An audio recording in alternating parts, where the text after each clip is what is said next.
आज जो है आपका ये चैप्टर कंप्लीट होगा, मैनेजमेंट एंड एडमिनिस्ट्रेशन। यहाँ तक हम कर चुके थे और मैं रिज्यूम ही कर रहा हूँ। हालांकि मैंने सेशन को ब्रेक कर दिया ताकि 2 वीडियोस में बन जाए। पहला वीडियो बहुत लंबा हो गया था। आज जो है 3 पेजेस बाकी हैं और हम इस चैप्टर को जो है कंप्लीट कर लेंगे, इसके सारे प्रोविजंस कंप्लीट कर लेंगे। जैसा कि मैंने आपसे प्रॉमिस किया था कि ये चैप्टर होने के बाद मैं आपको बुक के सारे इलस्ट्रेशन और क्वेश्चन कराऊंगा दोबारा से, यानी जल्दीबाजी में नहीं, डिटेल में कराऊंगा। क्योंकि ये चैप्टर इतना लंबा था, बहुत सारी चीज़ें दिमाग से निकल जाती हैं। तो क्वेश्चंस को दोबारा से समझ लेंगे, उनके आंसर्स को दोबारा से समझ लेंगे जैसे कि हमने पहले पढ़ा ही ना हो। हालांकि आपका ये फ़र्ज़ है कि जो जितने भी पेजेस हमने यहाँ लिखे हैं, 32 पेजेस जो हैं, इसे आप गो थ्रू करें, बार बार पढ़ें आप, और रिकॉल करने की कोशिश करें। सेक्शन 91 रूल 10 में जो है पावर दे रखी है to close register of members और डिवेंचर होल्डर्स और अदर सिक्योरिटी होल्डर्स। रजिस्टर को अगर आप क्लोज करना चाहते हैं तो उसका मतलब ये नहीं है कि आप बंद करना चाहते हैं, आप उसे टेम्प्ररी बंद करना चाहते हैं, यानी थोड़े पीरियड के लिए उसमें हम एंट्री करना बंद कर देंगे। तो कंपनी चाहे तो क्लोज कर सकती है रजिस्टर अपने मेंबर्स का, डिवेंचर होल्डर का, अदर सिक्योरिटी होल्डर्स का। हालांकि उसे कम से कम 7 दिन पहले नोटिस देना पड़ेगा बंद करने से पहले, या फिर such lesser period as specified by SEBI for listed companies, यानी लिस्टेड कंपनीज के लिए जो security exchange board of India है, अगर उसने कम दिन के नोटिस पे भी अलाउ किया है तो उतने दिन के नोटिस हमें देना पड़ेगा। और company intends to list its shares, ये सिक्योरिटीज, हाँ डेफिनेटली अगर उसके लिस्टेड हैं, लिस्टेड कंपनीज हैं या फिर लिस्ट करवाने की प्रक्रिया में है, तो उन सभी को अगर लेसर टाइम पीरियड सेबी ने अलाउ किया है तो उस टाइम पीरियड में उन्हें बताना पड़ेगा कि हम अपना रजिस्टर को क्लोज करना चाहते हैं कुछ पीरियड के लिए। साथ ही में एक इंग्लिश और एक वर्नाकुलर लैंग्वेज में, जहाँ पर आपका रजिस्टर्ड ऑफिस है उस जगह पे जो वाइड सर्कुलेशन में न्यूज़पेपर आता है, वहाँ भी एक नोटिस देना ज़रूरी है, पब्लिश करना ज़रूरी है। Also notice should be publish on companies website, अगर कंपनी की वेबसाइट है तो। ये बात हुई है कि कंपनी को क्लोज करने के लिए क्या फॉलो करना पड़ेगा, नोटिस देना पड़ेगा। सेक्शन 91 सब सेक्शन 1 कहता है कि रजिस्टर को आप क्लोज तो कर सकते हैं, पर आप 30 दिन से ज़्यादा क्लोज नहीं कर सकते हैं। यानी लगातार क्लोज करने की बात है तो 30 दिन से ज़्यादा नहीं कर सकते, और पूरे साल का भी लें तो पूरे साल में 45 डेज से ज़्यादा आप क्लोज नहीं रख सकते कि इस पीरियड में ना इंस्पेक्शन होगी, ना कोई एंट्री होगी, ना कोई चेंज होगा। बहुत सारे कारण होते हैं, आपको डिविडेंड डिस्ट्रीब्यूट करना है, कट ऑफ डेट निकालनी है, एजीएम की अनाउंसमेंट करनी है कि इस दिन तक जो होगा उसका हम डिटेल लेंगे, उनको हम नोटिस भेजेंगे। तो कुछ भी चीज़ करनी होती है तो उसके लिए राइट शेयर इशू करने हैं, एटसेट्रा एटसेट्रा, उसके लिए कंपनी अपने रजिस्टर को क्लोज ज़रूर करती है। बट आप पूरे साल में 45 डेज से ज़्यादा क्लोज नहीं कर सकते, रख सकते, और 30 दिन से ज़्यादा एक बार में नहीं कर सकते हैं। Closing means in that time period no new entry in the register would be made, no inspection would be allowed. ये मैं आपको एडिशनल बात बता रहा हूँ। ये जो ऊपर वाले प्रोविजंस हैं ये प्राइवेट कंपनी पर नहीं लगते, प्रोवाइडेड उसने अपने सभी मेंबर्स को नोटिस दे दिया हो कम से कम 7 दिन का। तो प्राइवेट कंपनी के मान लेते हैं 2 ही मेंबर हैं और हम 2 मेंबर की जो है प्राइवेट कंपनी है, तो हम अपने आप को ही नोटिस दे देंगे, काम खत्म हो गया। 2 मेंबर में से एक डायरेक्टर बना हुआ है तो दिक्कत क्या है।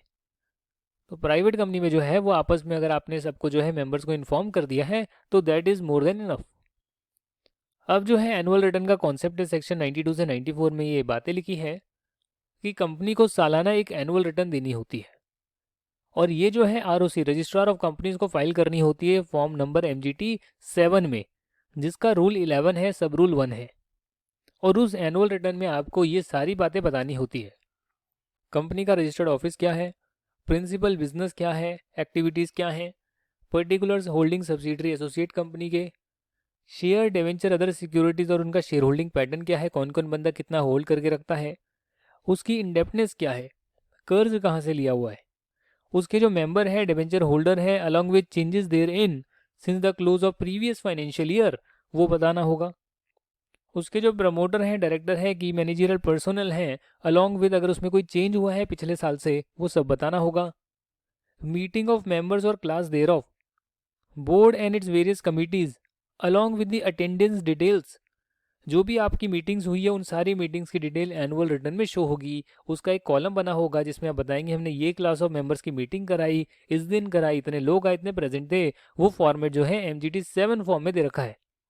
आप चाहें तो गूगल से डाउनलोड कर सकते हैं, और शायद कंपनी सेक्रेटरी वाले बच्चे जो हैं, स्टूडेंट्स जो हैं, वो ज़्यादा इसे इन डेप्थ पढ़ते होंगे।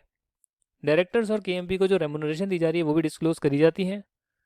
पेनल्टी है, पनिशमेंट है इम्पोज्ड ऑन दी कंपनी, अगर उसके डायरेक्टर पर, उसके ऑफिसर पर जो पेनल्टी वगैरह लगी है ना, जो हमने इतनी सारी पेनल्टीज करी है, तो पूरे साल में जो भी लगी है ना, वो सारी की सारी डिटेल आपको देनी पड़ेगी। Matters relating to certification of compliance disclosure भी देने पड़ेंगे कि भैया इन जगहों पर सर्टिफिकेशन हमें लेना था, हमने ले लिया। And details in respect of shares held by और on behalf of foreign institutional investor including their name, address, country of incorporation, registration, percentage of share holding. Foreign institutional investor जो इंडिया के बाहर के इंडिविजुअल नहीं है, institutional investors हैं, उनके जो शेयर होल्डिंग पैटर्न है उसकी डिटेल भी आपको सबमिट करनी होती है। तो ये जो 10 पॉइंट है ये आपको जो है एनुअल रिटर्न में सबमिट करने होते हैं।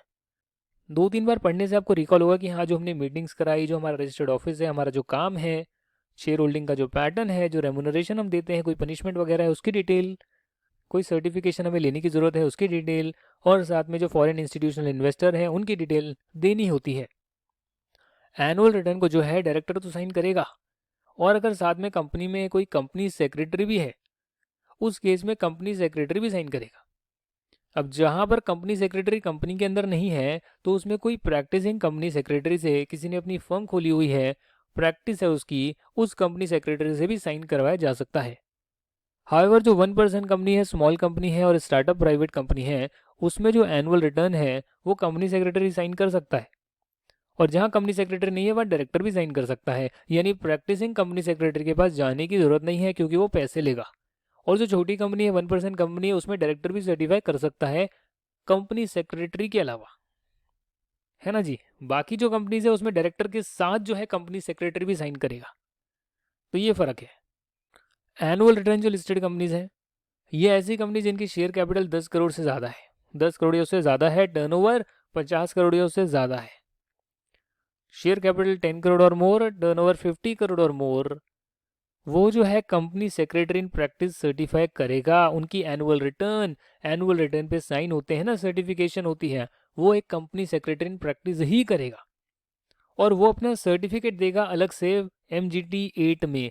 यानी कि जो एनुअल रिटर्न का फॉर्म है MGT 7, उसके पीछे लगाएगा MGT 8 अपना सर्टिफिकेशन, और सर्टिफिकेशन में लिखेगा कि एनुअल रिटर्न जो है वो डिस्क्लोज करती है सारे फैक्ट्स करेक्टली, एडिक्वेटली, और कंपनी ने सारी चीज़ें, प्रोविजंस वगैरह को कंप्लाई किया है सेक्शन 92 सबसेक्शन 2 का, रूल 11 सब रूल 2 का। तो ये क्या बोल दिया, ये अलग से बोल दिया है। मतलब एनुअल रिटर्न है, उस पर डायरेक्टर के साइन है, कंपनी सेक्रेटरी के साइन है, साथ में लिस्टेड कंपनी और बाकी जो एक कंपनीज है ना जिनका बड़ा बड़ा टर्नओवर और शेयर कैपिटल है, उसमें एक और फॉर्म लगना पड़ेगा MGT 8 का, जिसको कंपनी सेक्रेटरी इन प्रैक्टिस ही साइन करके देगा। तो एक और सर्टिफिकेशन सर्विस आपको मिल गई है। जो भी एनुअल रिटर्न का एक्सट्रैक्ट होगा वो बोर्ड रिपोर्ट के साथ भी अटैच होगा MGT 9 फॉर्म में। मतलब बोर्ड रिपोर्ट का फॉर्मेट है MGT 9, उसके साथ में अटैच होगा। एनुअल रिटर्न की जो कॉपी है वो ROC को जो है 60 डेज में देनी होगी AGM के। अगर AGM नहीं होती है तो जिस दिन AGM हो जानी चाहिए थी उसके 60 दिन में देनी होगी, पर उस केस में आपको रीज़न बताना होगा कि AGM क्यों नहीं हुई है। AGM कब तक हो जानी चाहिए, 15 से ज़्यादा महीनों का गैप नहीं होना चाहिए, 6 महीने ईयर क्लोज होने के बाद हो जानी चाहिए, फर्स्ट ईयर में 9 महीने के विद इन हो जानी चाहिए, क्लोज होने के 9 महीने के विद इन फर्स्ट ईयर के बाद हो जानी चाहिए। वैसे 6 महीने के बाद हो जानी चाहिए 30 सितंबर तक। 2 AGM के बीच में 15 महीने से ज़्यादा का गैप नहीं होना चाहिए। तो उस हिसाब से जब AGM होनी चाहिए थी, अगर नहीं होती है तो उसके 60 दिन में एनुअल रिटर्न तो भरनी ही पड़ेगी, और रीज़न ज़रूर देंगे कि एनुअल जनरल मीटिंग क्यों नहीं हुई। Certification of the annual return is done by company secretary in practice. ये मैंने आपको बता दिया है कि जहाँ जहाँ सर्टिफिकेशन की बात आई है वहाँ पर कंपनी सेक्रेटरी इन प्रैक्टिस जो है साइन करेगा। अगर कंपनी कॉन्ट्रावीन करती है तो कंपनी तो लाइबल होगी, बट कंपनी क्योंकि नॉन लिविंग थिंग है, खुद से कुछ नहीं कर सकती, तो उसका जो ऑफिसर इन डिफ़ॉल्ट होगा वो भी 50,000 रुपये तक का जुर्माना देगा। और अगर डिफ़ॉल्ट कंटिन्यू रहता है तो 1,000 रुपये प्रतिदिन देना पड़ेगा जब तक डिफ़ॉल्ट कंटिन्यू रहता है। हालांकि जो पूरी पेनल्टी है एनुअल रिटर्न के चैप्टर की, वो आपका 5 लाख रुपए से ज़्यादा की नहीं जाएगी। अब कंपनी सेक्रेटरी जो है अगर वो गलती करता है, जो कंपनी सेक्रेटरी इन प्रैक्टिस है, तो वो फॉलो नहीं करता है रूल्स, क्या होगा सर? सर्टिफाई कर देता है एनुअल रिटर्न को जो प्रोविजन के विरुद्ध है, प्रोविजन के हिसाब से नहीं बनाई गई है, उसे सर्टिफाई कर देता है, सब कुछ ठीक है। 50,000 से 5 लाख रुपीज़ तक का जो है उसको भी फाइन देना पड़ेगा। जो कॉपी है दोस्तों एनुअल रिटर्न की, सर्टिफिकेट जो है जैसे कंपनी सेक्रेटरी का सर्टिफिकेट हो गया, डॉक्यूमेंट्स हो गए जो एनेक्स्चर में लगाने होते हैं, 8 साल के लिए प्रिजर्व करने पड़ेंगे जिस दिन आपने एनुअल रिटर्न फाइल करी उससे। ऐसा रूल 15 सब रूल 3 कहता है। आप अपनी जो है रजिस्टर और रिटर्न्स को कहाँ रख सकते हैं? सेक्शन 94। रजिस्टर है, आपकी एनुअल रिटर्न है, सभी प्रकार के रिटर्न, सभी प्रकार के रजिस्टर जो हैं आप रजिस्टर्ड ऑफिस में रखेंगे। हालांकि आप इसको कहीं और भी रख सकते हैं, किसी और place in India other than registered office, जहां पर कम से कम 1/10 ऑफ द टोटल मेंबर रिजाइड करते हैं। हालांकि आपको इसके लिए एक स्पेशल रेजोल्यूशन पास करना पड़ेगा, यानी 75% से ज़्यादा लोग एग्री करेंगे तब। रजिस्टर जो है, इंडेसेस जो है, एक्सेप्ट जब वो क्लोज हो गए हैं, उसके अलावा ओपन रहेंगे for inspection by any member, debenture holder, security holder, beneficial owner, जिनका भी रजिस्टर है, जिनका भी है, उनके लिए ओपन रहेगा। और बिजनेस आवर्स में ओपन रहेगा, वर्किंग डे में ओपन रहेगा विदाउट एनी फी। हालांकि अगर इन member, debenture holder, security holder, beneficial owner के अलावा कोई अगर करना चाहता है वेरीफाई, इंस्पेक्ट, तो उसे कुछ ना कुछ फीस देनी पड़ेगी। हालांकि 50 रुपये से ज़्यादा की फीस नहीं होगी। अगर कोई भी member, debenture holder, security holder उसमें से कुछ एक्सट्रैक्ट लेना चाहता है, कुछ निकालना चाहता है कि भाई इसकी कॉपी मुझे दे दो, तो 10 रुपये पर पेज के हिसाब से जो है, मैक्सिमम जो है 10 रुपये पर पेज के हिसाब से दे दी जाएगी with in 7 days of deposit of fees. कुछ ऐसी चीज़ भी हो सकती है जो प्रिस्क्राइब्ड अगर होगी कि आप इनकी डिटेल नहीं ले सकते, कॉन्फिडेंशियल डिटेल है, उसका आप कॉपी वगैरह नहीं ले जा सकते, तो उसके अलावा है बाकी चीज़ें जो हैं वो अलाउ होगी, उसकी कॉपी आप ले जा सकते हैं। कितने सालों के लिए आपको ये रजिस्टर रखना होता है, एनुअल रिटर्न रखनी होती है? जो रजिस्टर ऑफ मेंबर्स है, साथ ही में जो उसका इंडेक्स बना हुआ है, उसे परमानेंटली रखना पड़ेगा। जब तक कंपनी चल रही है तब तक रखना पड़ेगा। और कंपनी सेक्रेटरी की जो है कस्टडी में रखा जाएगा, यानी उसके पास रखा जाएगा, या फिर बोर्ड ऑफ डायरेक्टर्स ने जिसको ऑथराइज करा है उस बंदे के पास रखा जाएगा। ये हुआ रजिस्टर ऑफ मेंबर्स। अगर डिबेंचर होल्डर है, कोई अदर सिक्योरिटी होल्डर है, तो उसका रजिस्टर और उसका जो इंडेक्स होगा वो 8 साल के लिए रखा जाएगा from the date of redemption of debenture और सिक्योरिटीज़। आपने डिबेंचर 8 साल के लिए इशू करे, 5 साल के लिए इशू करे, 5 साल हो गए, तो 5 साल हो गए तो उसके बाद आप और इशू नहीं भी करते हैं तो भी 8 साल के लिए आप उस रजिस्टर को रखेंगे जिसमें सबकी डिटेल होगी। कहाँ रखेंगे? कंपनी सेक्रेटरी की कस्टडी में रखेंगे, या ऐसे बंदे की जिसको बोर्ड ऑफ डायरेक्टर ने ऑथराइज करा है। ये तो मैंने रजिस्टर की बात करी है। अब एनुअल रिटर्न की बात करते हैं कि जो एनुअल रिटर्न की कॉपी होगी, सेक्शन 92 वाली एनुअल रिटर्न हमने करी ना, सर्टिफिकेट होंगे, डॉक्यूमेंट होंगे जो उसके साथ हमने एनेक्स्ट करे होंगे, जोड़ के रखे होंगे, सबमिट करे होंगे, उसे आप 8 साल के लिए प्रिजर्व करेंगे from the date of filing with ROC. तो रजिस्टर ऑफ मेंबर की बात हो गई, रिटर्न की बात हो गई, उसके साथ जो सर्टिफिकेट लगे, डॉक्यूमेंट लगे, उसकी बात हो गई है। फॉरेन रजिस्टर जो है उसे भी आप, जैसे मेंबर का रजिस्टर होता है जिसे आप परमानेंटली प्रिजर्व करते हैं, वैसे ही फॉरेन रजिस्टर तो है, मेंबर का ही रजिस्टर है या बाहर है, इंडिया के बाहर मेंटेन किया गया है, उसे भी आप जो है परमानेंटली प्रिजर्व रखते हैं अनलेस इट इज़ डिसकंटिन्यूड। और जब आप डिसकंटिन्यू करेंगे तो जितनी एंट्री होगी उसे आप या तो दूसरे फॉरेन रजिस्टर में ट्रांसफ़र करेंगे, या जो इंडिया में आपने मेन रजिस्टर बनाया हुआ है उसमें आप ट्रांसफ़र करेंगे। फॉरेन रजिस्टर जो होगा डिबेंचर होल्डर और अदर सिक्योरिटी होल्डर का होगा। तो जैसे कि normally debenture holder, other security holder का रिडेम्पशन के 8 साल तक आपको रखनी पड़ती है डिटेल, तो अगर कोई फॉरेन रजिस्टर भी डिबेंचर होल्डर का या सिक्योरिटी होल्डर्स का है, अदर सिक्योरिटी होल्डर्स का, उसे भी आप रिडेम्पशन जब हो जाएगा डिबेंचर का, सिक्योरिटी का, उसके 8 साल तक प्रिजर्व रखेंगे। पर फॉरेन रजिस्टर जो मेंबर का है उसे परमानेंटली प्रिजर्व रखेंगे जब तक डिसकंटिन्यू नहीं हो जाता। अगर आप इन चीज़ों को फॉलो नहीं करते हैं, इंस्पेक्शन करने नहीं देते, एक्सट्रैक्ट ले जाने नहीं देते, उसकी कॉपी जो है आप करने नहीं देते, मेंटेन नहीं करते, तो कंपनी तो लाइबल होगी और उसका सभी ऑफिसर जो है 1000 रुपये प्रतिदिन तक जो है लाइबल होगा, जो 1 लाख रुपए तक मैक्सिमम पेनल्टी लग सकती है। सेंट्रल गवर्नमेंट चाहे तो एक ऑर्डर से इमीडिएट इंस्पेक्शन का ऑर्डर भी दे सकती है। अगर आप अलाउ नहीं करते तो सेंट्रल गवर्नमेंट के पास पावर है कि वो ऑर्डर देगी कि आप अलाउ नहीं करते, एक्ट का पालन नहीं करते, तो हमारा ऑर्डर तो मानना ही पड़ेगा। डायरेक्ट कर सकती है, इमीडिएट इंस्पेक्शन इसकी होनी चाहिए, इमीडिएट जो एक्सट्रैक्ट वगैरह है जिस बंदे को चाहिए उसको देने चाहिए। तो ये सेंट्रल गवर्नमेंट के पास भी पावर है। इसी के साथ जो है आपका पूरा चैप्टर जो है कंप्लीट हो गया है, मैनेजमेंट एंड एडमिनिस्ट्रेशन, जिसमें हमने बहुत सारी बातें जानी। आपको जो भी है मीटिंग बुलानी होती है, उसका नोटिस आपको भेजना होता है, किसको भेजना होता है, कब भेजना होता है, शॉर्टर नोटिस भेज सकते हैं, किस दिन से कम या नहीं भेज सकते। अगर नोटिस नहीं भेज पाए तो क्या होगा, मीटिंग जो है इनवैलिडेट नहीं होगी। ऑर्डिनरी बिजनेस हो सकता है, स्पेशल बिजनेस हो सकता है। ईजीएम में जितने बिजनेस होते हैं सारे स्पेशल बिजनेस होते हैं, बट एजीएम पर जो है ये ऊपर वाले बिजनेसेस जो हमने डिस्कस करे हैं, डिविडेंड देना, ऑडिटर को अपॉइंट करना, ये सारी की सारी जो चीज़ें हैं नॉर्मल बिजनेस हैं, यानी ऑर्डिनरी बिजनेस है। अगर कोई स्पेशल बिजनेस है तो साथ में एक्सप्लेनेटरी स्टेटमेंट भी लगाई जा सकती है कि भैया इस स्पेशल बिजनेस में हमारे डायरेक्टर केएमपी वगैरह का, डायरेक्टर केएमपी उनके रिलेटिव का इंटरेस्ट तो इन्वॉल्व नहीं है, वो सब भी देखा जा सकता है। कोरम जो है कम से कम इतने लोग आएंगे तभी जो है कोरम प्रेजेंट होगी, और कोरम नहीं प्रेजेंट है तो मीटिंग एडजॉर्न हो जाएगी।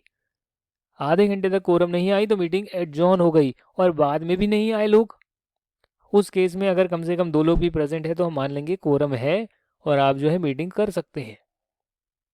चेयरमैन का ये काम होता है दोस्तों कि वो है पोल वगैरह कराए, सारी चीज़ें जो है पालन कराए, एक डेकोरम मेंटेन रखे, और मेंबर आए तो अच्छी बात है, मेंबर ना आए तो उनका प्रॉक्सी को भी भेजा जाए, वो भी जो है वोट डाल सकते हैं पर बोल नहीं सकते। वोटिंग जो है अलग अलग तरीक़ों से होती है, पहले शो ऑफ हैंड से होती है, इलेक्ट्रॉनिकली चाहे तो हो सकती है, अगर पोल डिमांड किया जाता है, कुछ लोग मिलकर अगर पोल डिमांड करते हैं तो पोलिंग भी हो सकती है, जिसके लिए स्क्रूटनाइजर को अपॉइंट किया जाएगा, जो एक इंडिपेंडेंट बंदा होगा, जो एक रेप्यूट का बंदा होगा, CA CS CM in practice हो सकता है, एडवोकेट हो सकता है, कोई और बंदा भी हो सकता है। यह पोस्टल बैलेट से करवाया जा सकता है, और कुछ डिसीजन तो पोस्टल बैलेट से ही होते हैं, है ना। तो ये सारी चीज़ें जो हमने करी थी। स्क्रूटनाइजर है, फेयर ट्रांसपेरेंट मैनर में सारी चीज़ें करवाता है, और जो पोल होता है वो डेफिनेटली 48 आवर्स के विदिन जब भी डिमांड किया जाता है, 48 आवर्स के विदिन जो है चेयरमैन जो है डायरेक्ट करेगा कि भैया पोल होना चाहिए। साथ ही में एक पूरा प्रोसीजर दे रखा था कि कैसे कैसे होगा, पोस्टल बैलेट से भी जो है कैसे कैसे जो है आपके डिसीजन पास होंगे, आपको एडवर्टाइज़ करना पड़ेगा, आपको सारी डिटेल शो करनी पड़ेगी, स्क्रूटनाइजर अपना काम करेगा, और ऐसे जो है कुछ कुछ डिसीजन जो है वो आप पोस्टल बैलेट से ही करेंगे। प्रेसिडेंट है, गवर्नर है, या कोई बॉडी कॉरपोरेट है, वो खुद नहीं आ सकती है मीटिंग में वोट देने के लिए, वो अपने बंदे को भेज सकती है, उसके पास सारी पावर्स होगी। ऑर्डिनरी रेजोल्यूशन में 50% ज़्यादा चाहिए होती है वोटिंग, और स्पेशल में 75% ज़्यादा चाहिए होती है। ये सब मैं आपको ऑलरेडी बता चुका हूँ। एडजॉर्न मीटिंग में अगर रेजोल्यूशन पास करोगे तो उसकी इफेक्टिव डेट वही होगी जब आपने उस डिसीजन को पास किया। साथ ही में जो है डिसीजन पास करने के बाद, मीटिंग होने के बाद उसके मिनट्स बनाए जाते हैं, और हर टाइप की जो मीटिंग होती है उसके अलग मिनट बुक रखी जाती है, जिससे कोई भी बंदा इंस्पेक्ट भी कर सकता है। साथ ही में जो है इंस्पेक्शन जो है इलेक्ट्रॉनिक अगर मोड में है तो आपने इलेक्ट्रॉनिक मोड में अगर रखी है तो इलेक्ट्रॉनिक मोड में ही उसकी आप इंस्पेक्शन कराएंगे, बट अगर किसी को कॉपी चाहिए तो आप डेफिनेटली उसे कॉपी भी दे देंगे, 10 रुपीज़ पर पेज तक लेकर दे सकते हैं। एजीएम होती है, मीटिंग्स में एजीएम होती है, और अगर साल के बीच में कुछ करवाते हैं तो ईजीएम होती है। पर ईजीएम ऐसे ही नहीं कि कोई भी बंदा बुला सकता है, उसके लिए एक प्रोसीजर होता है, कम से कम 110 बंदे जो हैं पावर हैं वो बुला सकते हैं। वो जब रिक्वेस्ट करेंगे तो डायरेक्टर्स जो होंगे उसको कंडक्ट करेंगे, बोर्ड जो है उसे बुलाएगा मीटिंग को, और नहीं बुलाता तो सभी लोगों की डिटेल देगा कि भैया हम तो नहीं बुला पा रहे, पर डिटेल ले लो, आप बुला लो, आप कर लो। तो ये सब चीज़ें हैं, और रजिस्टर से तो मैंने आपको लास्ट क्लास से बताया ही है। तो ये जो आपका पूरा चैप्टर है आपको जो है बार बार रिवाइज करना चाहिए, और 2-4 बार रिवीजन के बाद हम नेक्स्ट क्लास से इसके क्वेश्चन और इलस्ट्रेशंस करेंगे, जिसके बाद आपका ये चैप्टर पूरा कंप्लीट होगा, and then we will start with dividend and then accounts of companies. ये दो इंपॉर्टेंट चैप्टर्स हैं, जिसके बाद आपका ऑलमोस्ट जो है कंपनी लॉ कंप्लीट हो जाएगा। हालांकि प्रोस्पेक्टस और शेयर कैपिटल बच जाएगा, जिसे हम कर लेंगे। तो टाइम लग रहा है नोट्स बनाने में, बट जितना जल्दी हो सकता है मैं कोशिश करता हूँ इसे कंप्लीट कराया जाए। Thank you very much and bye bye.